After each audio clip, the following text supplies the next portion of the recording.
अब sir problem कुछ ये है कि मेरा स्कूल जो एक जाहिल स्कूल है, उन्होंने सर 17 मई से ना फाइनल्स रख दिए हैं हमारे। और फाइनल्स में ए लेवल्स का सारा सिलेबस आना है। अब सर मैंने पहले 6 चैप्टर जो थे वो तो मुझे आते हैं, और वो उनकी मैंने प्रैक्टिस भी की हुई है हम्म। आपके साथ। हम्म। अब सर उसके बाद आ जाता है इलेक्ट्रिसिटी, वेव्स, न्यूक्लियर फिजिक्स। ये 3 बड़े सब टॉपिक्स हैं हम्म। जो मुझे नहीं आते। हम्म। इलेक्ट्रिसिटी सर मैं खुद कर लूंगा बाद में। अभी मैं इलेक्ट्रिसिटी को दोबारा नहीं शुरू करना चाहता, बिकॉज मैंने उसको बहुत लिंगर ऑन किया था, तो वो सही तरह मैं कर ही नहीं सका। अब हम्म। सर 19th को ना, इन केस अगर स्कूल खुल जाते हैं, हम्म। मंडे बनता है, तो हम्म। 19th को ना मेरा टेस्ट भी है वेव्स के टॉपिक का। हम्म। और वेव्स को मैंने स्कूल में टच भी नहीं किया। हम्म। तो मैं चाह रहा हूँ सर कि हम ना 3 से 4 दिन में कॉन्सेप्ट लें, और उसके बाद सारा जो है पास पेपर ना वो वेव्स का कर लें। नहीं, 3-4 दिन में नहीं, इंशाल्लाह आज ही हम हाफ चैप्टर आज कर लेंगे वेव्स का, सही है, उसमें इतना कुछ सर है नहीं। आपने वो बुक पढ़ी है? क्योंकि नहीं सर, उसके अंदर तो काफी कुछ है सर, तो अभी तक करवाई जाने उसमें सुपर पोजिशन है, जी जी पता जी। नहीं क्या कुछ है। मैं नहीं आपको एक नहीं, मुझे प्लेलिस्ट भी ना पता शेयर है कर दूंगा, उसमें उस प्लेलिस्ट में भी सारा कुछ है। जी, उसमें सुपर पोजिशन है, इंटरफेरेंस है, वो वही सारे हैं, तो वो उनको। सारा कुछ है सर। तो वो स्कूल में तो सर बड़ा उन्होंने औखा कर दिया ना, मुझे उनकी समझ आई इसी तरीके से, ना कुछ और हुआ। अच्छा, इसमें सुपर पोजिशन है उसके बाद सर हम सारा टाइम लगा देंगे पास पेपर के ऊपर इंशाल्लाह। या स्टैंडिंग वेव्स हैं, और अब मुझे नहीं पता सर, ये ना किताब थोड़ी सी पुरानी है, इसमें मे भी सिलेबस पूरा ना हो। आज हम इस तरह कर लेंगे कि आज वेव्स के थोड़े से बेसिक कंसेप्ट हैं वो डिस्कस कर लेंगे, सही है। और वैसे मेरा ठीक है प्लान सर। यही मैं था। ना अभी सर, ये आपको एक प्लेलिस्ट भी है, उसका मैं आपको ना अभी ग्रुप में लिंक भी शेयर कर रहा हूँ, एक दफा ना आप इसको भी जरा चेक कर लीजिएगा। चलो इसने सर। भी ना सारा सिलेबस जो है वो करवाया आप। ओके। अच्छा, फिर तो आपके इस्लामियात काफ़ी बेस्ट होगा, आपका काफ़ी स्ट्रॉन्ग हो गया होगा इस्लामियात सब्जेक्ट। सर मैंने बहुत सारी किताबों से पढ़ा था ना, और अब मैंने पढ़ाया भी है बच्चों को।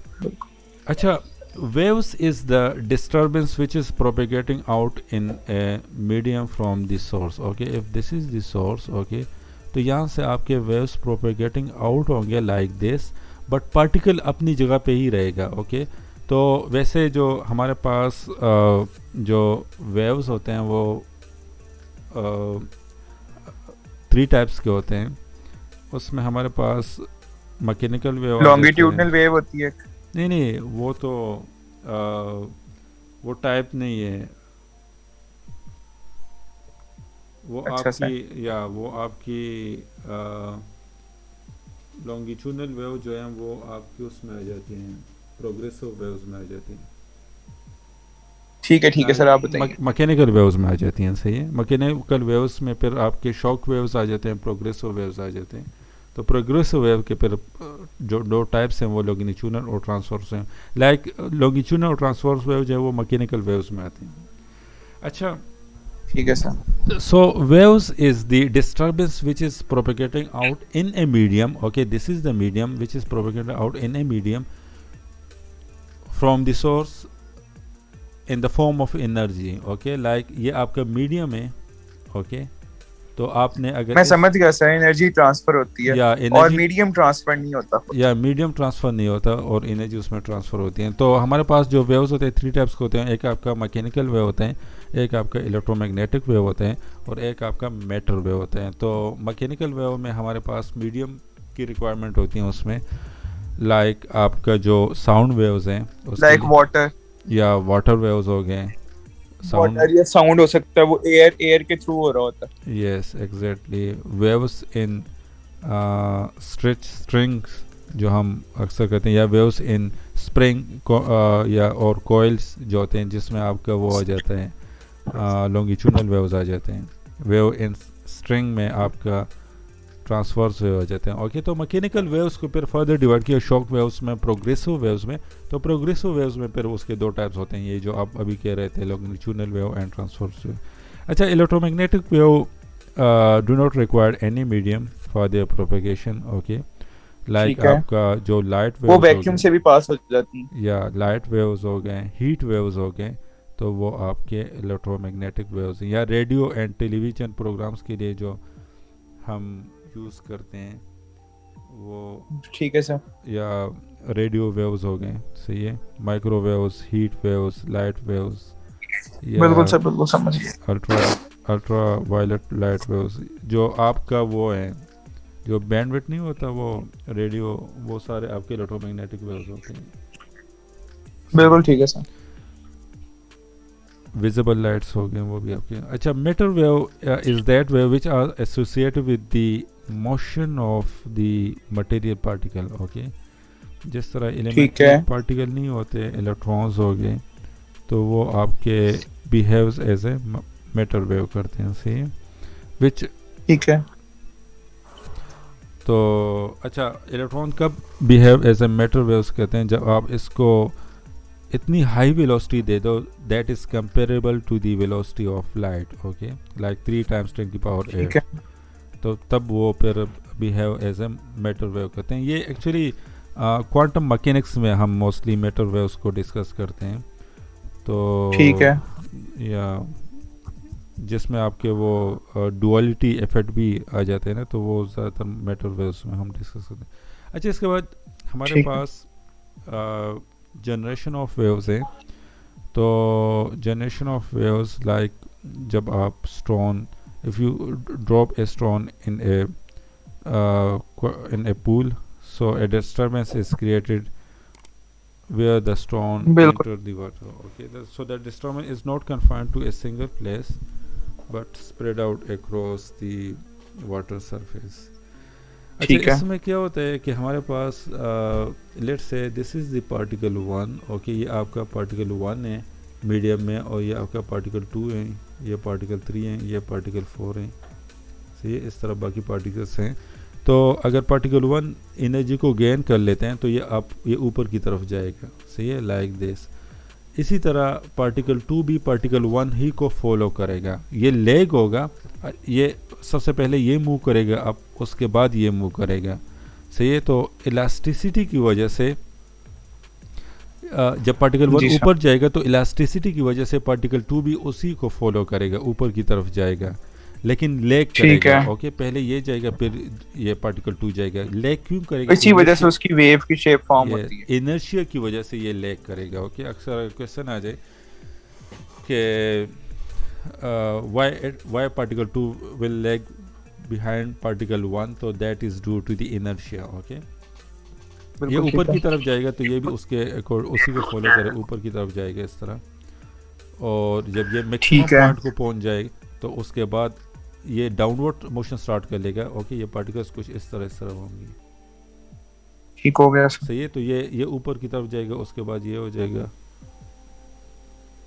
तो ये इस मैं तरह, समझ गया सर। या ये ऊपर की तरफ, ये इस तरह नहीं जाएगा कि इस डायरेक्शन में जाएगा, ये अप डाउन ये ऊपर की तरफ जाएगा। यस, ये बिल्कुल ऊपर की बिल्कुल, तरफ फिर लेकिन जाएगा, शेप ये बनेगी मैक्सिमम पॉइंट तक दूसरे पहुंच वाला जाएगा, बाद में।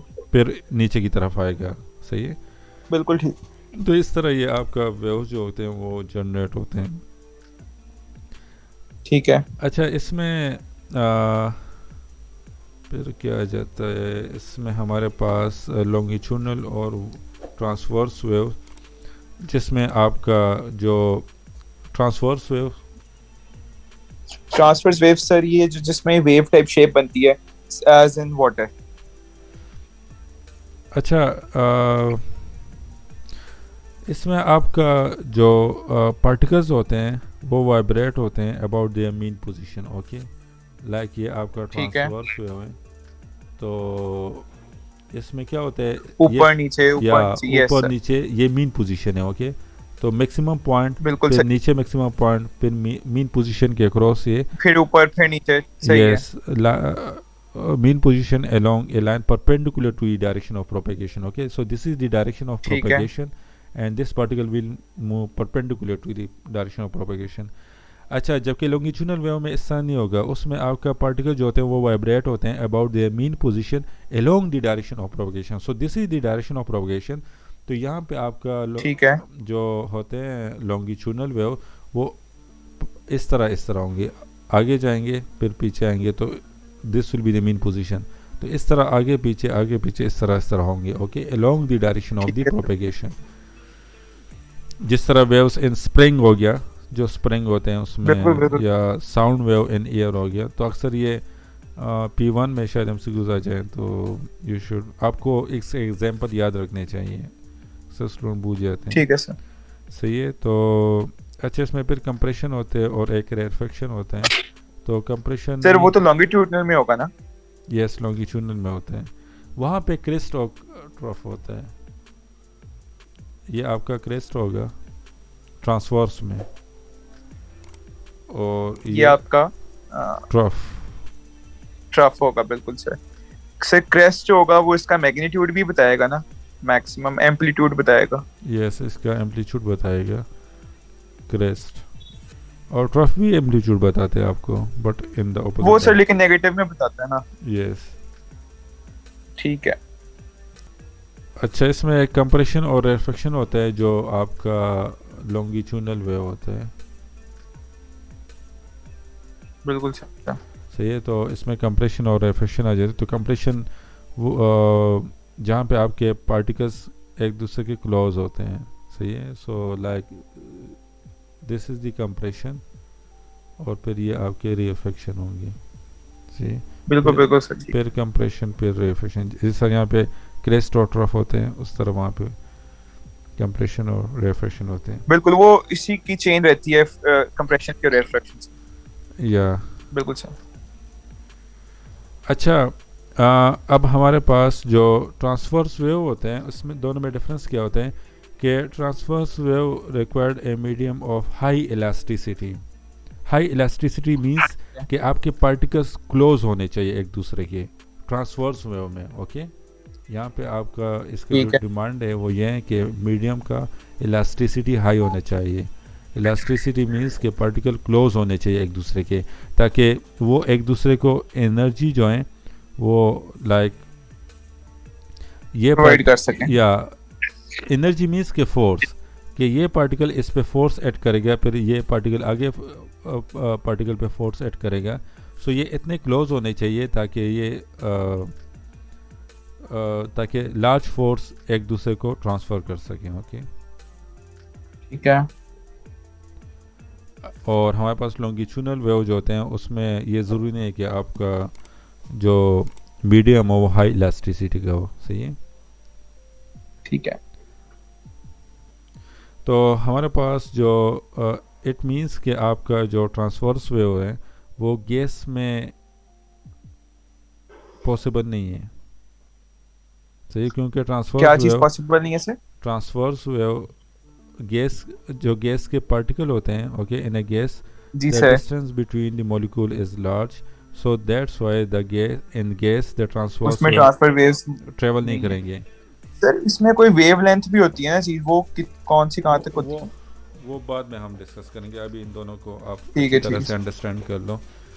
लेकिन लॉन्गिट्यूडनल वेव में ये नहीं है। Longitudinal wave can travel in solid, liquid and gases. Okay, यहाँ पे हाई इलास्टिसिटी का वो डिमांड नहीं है यहाँ पे, जबकि ट्रांसवर्स वेव में हाई इलास्टिसिटी का डिमांड है। सही है।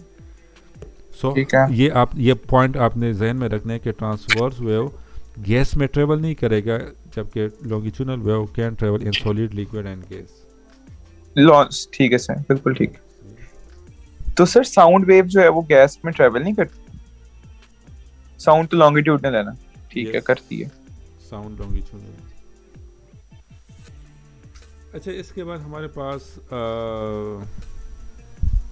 वो आ जाता है। अच्छा, ये आप वेव कुछ टर्मिनोलॉजीज हैं वेव से रिलेटेड, ये आप थोड़ा सा अंडरस्टैंड कर लो कि हमारे पास जो वेव होते हैं वो कुछ इस तरह का होता है।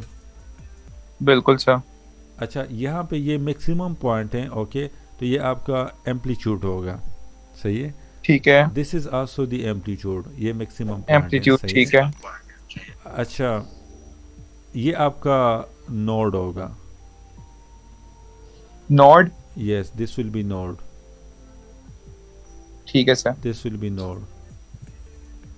ये आपका एंटी सर नोड। ठीक है सर। इन जो लाइन के ऊपर होंगे पॉजिटिव साइड में वो नोड्स होंगे, और नहीं नहीं नहीं नहीं नहीं, नहीं। जो स्ट्रेट लाइन पे हैं वो नोड्स हैं, और जो कर्व्स पे हैं वो एंटी नोड्स हैं। यस, यहाँ पे आपके जो पार्टिकल्स होंगे वो वाइब्रेशन नहीं करेंगे, वो रेस्ट होंगे, तो उनको हम नोड कहते हैं। ठीक है सर। सही है। जबकि और जहाँ पे वाइब्रेशन करेंगे उनको एंटी नोड कहेंगे। या उनको एंटी नोड कहेंगे। अच्छा, इसमें बिल्कुल हमारे सही। पास इस तरह होता है कि जो the distance of one complete cycle, तो ये आपका साइकिल हो गया, ओके, ये आपका वन साइकिल है, यहाँ से ठीक है लेके सर। यहाँ तक आपका वन साइकिल है, इसको वेवलेंथ कहते हैं। या ये आपका वेवलेंथ है वो। ठीक है सर। वो सर टू क्रस्ट के दरमियान भी हो सकती है, टू नॉट्स के दरमियान भी हो सकती है, टू ट्रफ्स के दरमियान भी हो सकती है, टू ये एंटी नॉट्स के दरमियान भी हो सकती है। यस। अच्छा, ठीक है ये सर। वन साइकिल, यहाँ पे जो आपका टाइम होगा वो आपका टाइम पीरियड होगा, ठीक है। सही है। तो आपने टाइम को देखना है, लेट से यहाँ तक टाइम जो है वो 20 सेकेंड है, तो फ्रीक्वेंसी को हम टाइम पीरियड से फिर कैलकुलेट करते हैं। तो हम कहते हैं कि एक इसकी मिनट एक मिनट सर, क्या देखना जरा दोबारा ये बात बताइएगा, ये मुझे नहीं पता समझ। अक्सर फॉर एग्जांपल हमारे घर में जो इलेक्ट्रिसिटी आती है, तो वो उनकी जी। फ्रीक्वेंसी क्या होती है? पता नहीं सर। 50 हर्ट्ज। ठीक है। सही है, 50 हर्ट्ज की हमारे सिर्फ फ्रीक्वेंसी का तो मतलब ये है ना कि एक पर्टिकुलर पॉइंट से कितनी कंप्लीट वेव्स पास करती हैं। यस, एक पर्टिकुलर पॉइंट से नहीं, 1 सेकेंड में कितने वेव्स ट्रांसफर करते प्रोड्यूस हैं, होती हैं। कितने साइकिल प्रोड्यूस होते हैं ठीक है ठीक है ठीक है ठीक है ठीक वन है ठीक है। सेकेंड में। और सर टाइम पीरियड किसे कहते हैं? Time period is the time of one cycle, like यहाँ से लेके यहाँ ठीक है, टाइम पीरियड है एक साइकिल का टाइम, कि एक साइकिल को फॉर एग्जांपल 20 सेकंड्स लगे हैं, ये या तो है टाइम पीरियड। यस, लेकिन फ्रीक्वेंसी कहते हैं कि एक सेकंड में कितनी वेव्स प्रोड्यूस हुई हैं, या तो वो एक्स, हम वन को टाइम पीरियड पे डिवाइड कर देते हैं। यस, वन ठीक हो डिवाइड गया sir. By time period is the frequency. अच्छा, लेट्स से फ्रीक्वेंसी ऑफ और home electricity is 50 hertz, 50 hertz, yes sir. Okay. तो आपने टाइम पीरियड को फाइंड करना है, जिसको हम कैपिटल डी से अक्सर रिप्रेजेंट करते हैं, तो 1/f हो जाएगा, तो तो सर 1/50 नहीं हो जाएगा? यस, तो ये यस। 0.02 हो जाएगा। 0.02 में यानी एक साइकिल बन जाता है। 0.02 सेकेंड। 0.02 सेकेंड, ठीक यस, है। तो इट मीन्स कि हमारे घरों को जो इलेक्ट्रिसिटी आ रही है वो एक साइकिल कितना ले रहे हैं? 0.02 सेकेंड, लाइक ठीक 0.02 ठीक। सेकेंड में आपका एक ही साइकिल बन रहे हैं। 0.02 सेकंड में हमारी इलेक्ट्रिसिटी की एक वेव प्रोड्यूस हो जाती है। ये एक वेव प्रोड्यूस हो जाती है, तो अब अंदाजा लगाओ ठीक है कि सर, वन समझ। सेकेंड में यानी कितने वेव्स होंगे। बिल्कुल ठीक है सर, यानी टाइम पीरियड कहते हैं कि एक साइकिल कितनी देर में प्रोड्यूस होता है, और सर और जो फ्रीक्वेंसी होती है उसका मतलब होता है एक सेकंड में कितनी वेव्स प्रोड्यूस हो रही है। यस, एग्जैक्टली, एक सेकेंड में ठीक है कितनी सर, समझ वेव्स गया। प्रोड्यूस हो रही है तो सर एक्चुअली। फॉर्मूला मैं याद रखूंगा, F is equal to 1/T।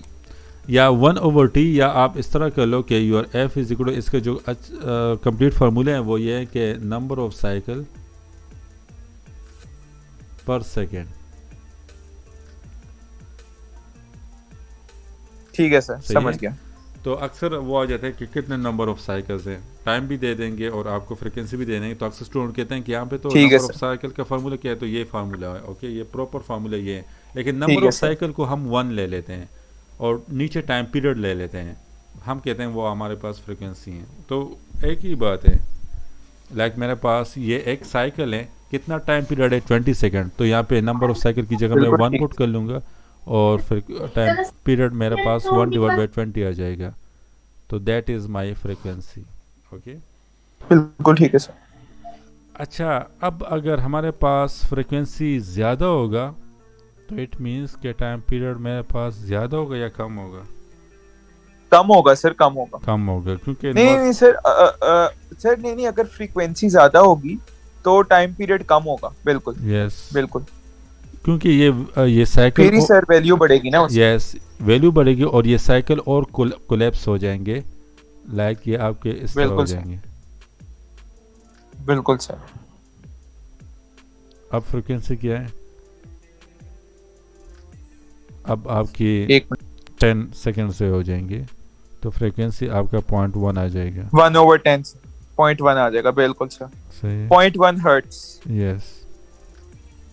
ठीक है सर, ये फॉर्मूला मेरा ओ लेवल से फंसा हुआ था। अच्छा, इसमें अच्छा ये आपका इसमें और क्या है, वेट। अच्छा, फ्रिक्वेंसी भी हो गया, टाइम पीरियड भी हो गया,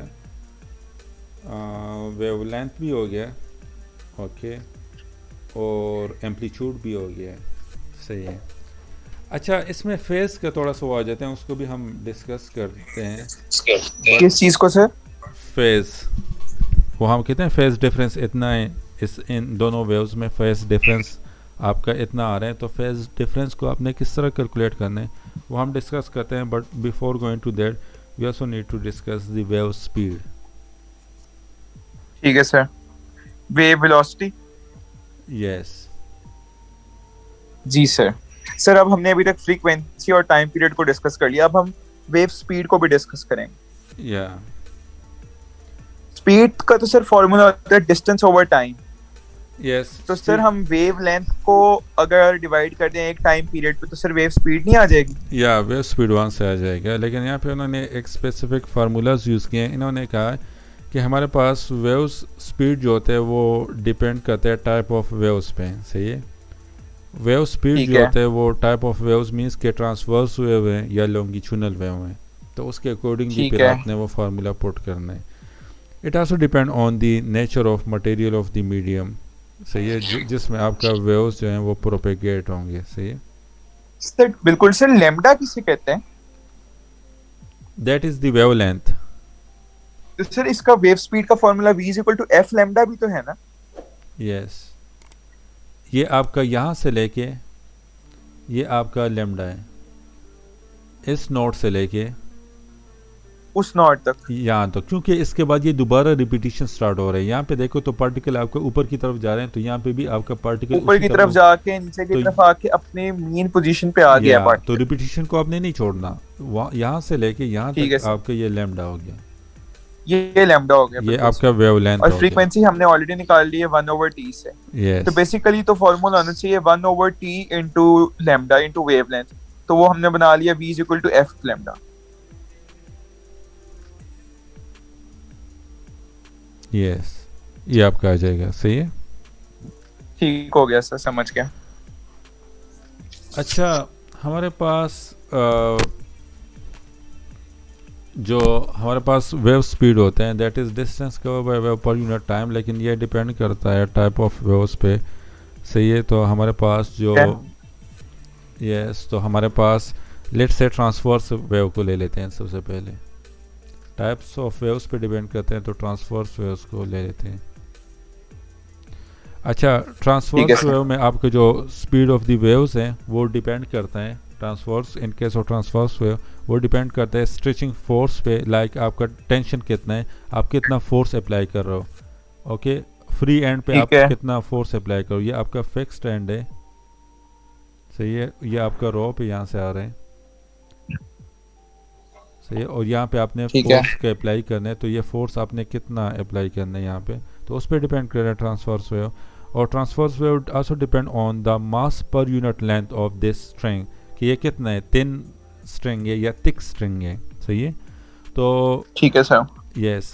तो सर इसका कोई और फॉर्मूला होगा स्पेशल? नहीं, तो आप मुझे बता दो, अगर आप यहाँ पे ज़्यादा फोर्स अप्लाई करोगे तो वेव स्पीड ज़्यादा होगा या कम होगा in case of transverse wave? अगर मैं ज़्यादा फोर्स अप्लाई कर दूं फॉर एग्जांपल, तो सर फ्रीक्वेंसी तो बढ़ जाएगी ना? नहीं, this is not frequency, this is the force. Yes, frequency बढ़ जाएगी, इट मींस कि स्पीड बढ़ जाएगा। सर फ्रीक्वेंसी जब बढ़ जाएगी तो लैम्डा तो कम हो जाएगा सर। यस। तो एक्चुअली यहाँ पे इस तरह होगा ना कि हमारे पास इनको पार्टिकल के उससे दे लेते हैं, तो वो शायद ये आपका ट्रांसवर्स वेव है। ठीक है। सही है। अच्छा, ये पार्टिकल अप डाउन होंगे, ये इस तरह नहीं हो कि ये पार्टिकल आगे की तरफ जाएंगे, ये पार्टिकल एक स्पेसिफिक वेलोसिटी के साथ ऊपर और नीचे होंगे। सही है। इसका जो लैम्डा होगा वो आपका यहाँ इतना होगा। सही है। ठीक है। इतना होगा, बल्कि यहाँ तक होगा। अच्छा, तो जी मैं समझ गया। या तो आप अगर यहाँ पे मैं कोई इन पार्टिकल को ज़्यादा एनर्जी दे दूँ, इट मीन्स कि ज़्यादा फोर्स दे दूँ, तो ये पार्टिकल ज्यादा फोर्स काफ़ी से जाएंगे, बिल्कुल सर। काफ़ी तेज़ी के साथ एग्रीड। अप डाउन होगा, तो काफ़ी हाई एनर्जी के साथ ये ऊपर नीचे होगा। लेकिन लेमडा इसका यहाँ पे फिक्स है, इतना ही है, सही है। तो बिल्कुल ठीक है सर। ज़्यादा, तो इट मीन्स कि जितना आप फोर्स को इंक्रीज़ कर लो तो आपका जो स्पीड ऑफ दिस वेव है वो आपका इंक्रीज़ हो जाएगा, बढ़ जाएगा। इट मीन्स कि आप अगर टेंशन को इंक्रीज़ कर लो तो आपका ये इंक्रीज़ हो जाएगा। बिल्कुल ठीक है सर। सही है। So velocity will be direct proportion to tension, but this is the square root of tension. Okay, इसको एक साइंटिस्ट ने निकाला था ये। अच्छा, हमारे पास वेलोसिटी जितना थिक होगा तो उतना स्लोली ये मोशन लाइक इनका जो वेलोसिटी होगा, इनसे जितनी वायर ठीक होगी। यस, तो वो कम वेलोसिटी होगी उसकी। जितनी थिन होगी तो उतनी तेज़ी के ठीक। साथ अप डाउन होगा। ठीक है सर। सही है। तो ये आपका इन्वर्सली तो प्रोपोर्शन। सर फॉर्मूला क्या बना है? तो इसका जो फार्मूला है that is direct proportion to tension per unit. अच्छा, इसके साथ मैं एम एल इसलिए लिख रहा हूँ कि this is the mass per unit length. Okay, तो योर वेलोसिटी विल बी ठीक डायरेक्ट है। Proportion to T into L divide by M. ठीक है सर, तो फॉर्मूला क्या हुआ सर? फाइनल बता दें डेरिवेशन के बगैर। फार्मूला आपका ये बन गया, v is equal to T into L per unit मास।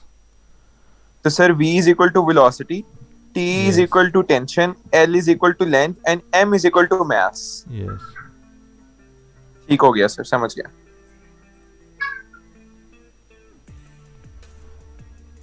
अच्छा, जो हमारे पास लॉन्गिट्यूडनल वेव्स होते हैं, तो ये तो आपका ट्रांसवर्स वेव्स का हो गया। लॉन्गिट्यूडनल वेव में ठीक है सर। हमारे पास सर जो, लॉन्गिट्यूडनल वेव्स में तो ये नहीं ना होता, क्योंकि उसमें कोई मटेरियल तो होता नहीं है। अच्छा, लॉन्गिट्यूडनल वेव्स में आपका वेव स्पीड डिपेंड करता है, इलास्टिसिटी पे डिपेंड करता है कि मीडियम की इलास्टिसिटी क्या है, सही है। ठीक है। और it also depend on the density of the medium, सही है। तो हमारे पास अ, जो जितना लाइटर मीडियम जी होगा, सर। सही है, लाइक जिसकी मीडियम की अगर जी इलास्टिसिटी सर। ज़्यादा है तो इट मीन्स कि जो वेव का जो स्पीड है वो ज़्यादा होगा। ओके, पार्टिकल जल्दी जल्दी एक दूसरे को ठीक एनर्जी है। ट्रांसफ़र करेगा और वो स्पीड इंक्रीज़ होगा। बिल्कुल सही है। तो आपका जो बिल्कुल ठीक है। वेलोसिटी है that is directly proportion to,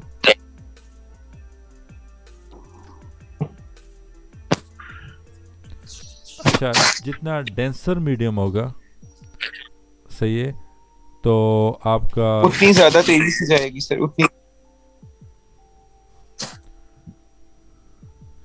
जितना डेंसिटी, डेंसिटी मीन्स के मास पर यूनिट वॉल्यूम, तो जितना डेंसिटी कम होगा, जितना मास पार्टिकल के मास कम होंगे तो उतना तेज़ी के साथ हो जाएगा।